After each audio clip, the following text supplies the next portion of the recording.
All right, number 7. Now let's see if we can solve the gasoline problem using direct variation. And I think it would have been nice if they had written the following statement. The cost of gas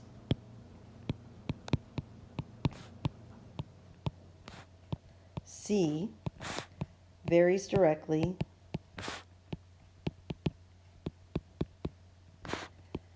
as the gallons of gas, as gallons of gas purchased.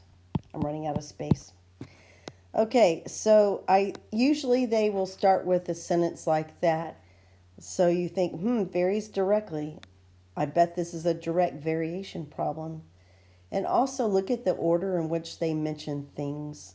The cost of gas, C, varies directly as the gallons of gas purchased, G. So when they say first write the direct the direct vary equation describing the cost C of buying G gallons of gas, well, that's just going to go in order. So C equals K times G. Well, I imagine that K right there is going to be the cost per gallon of gasoline, don't you think? And so that's what step 8 is going to help us figure out. We know that 5 gallons of gas cost $11.10. So plug those values into your variation equation, then solve the resulting equation for the constant of variation. That K is the constant of variation. So when they're talking about that, you're like, well, I need to find the K. All right, so the cost was $11.10 equals K times 5. All right, so hopefully we know by now how to solve one of these equations. You've done the practice, now you're a pro.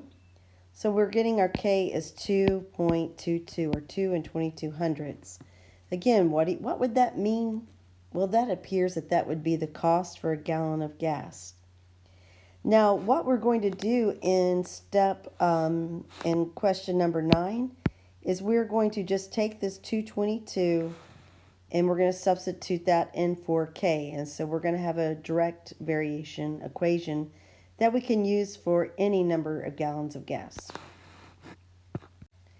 Okay, so they said now you can rewrite your variation equation so that the only unknowns are in it are C and G. All right, so let's do that with the K, the constant of variation that we just found. And this is what our equation would look like.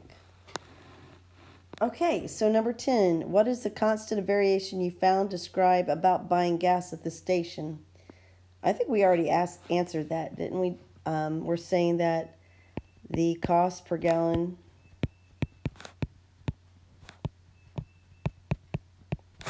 is $2.22. And then 11 wants us to use that equation up here. How much would you expect to pay for 15 2/10 gallons? Well, you might think, well, we already answered that in number 6. Why are you making us do that again? Well, it's just a little bit easier equation here. We get $33.74. Well, yeah, the proportion would have worked for that one situation where we're buying 15 2/10 gallons.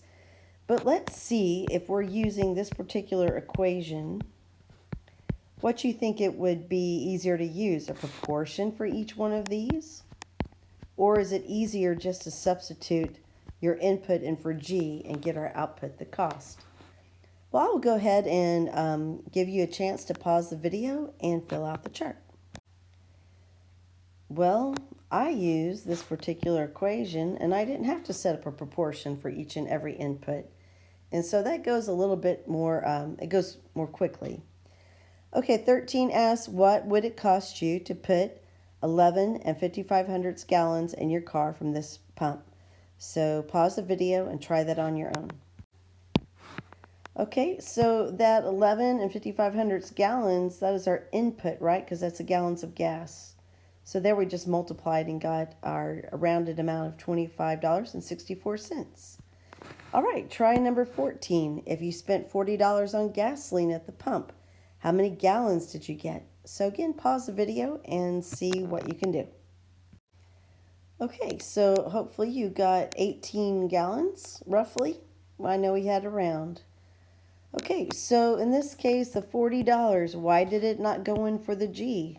Well, G is where you put gallons of gas. And C is where you put the cost. So we would not put that in the place of G. So I ask that you read this chart right here and have that with you when you're doing your homework. It's a step-by-step process for how to solve these direct variations problems. Also, you'll want to study this so when it's time to do your test, you'll excel.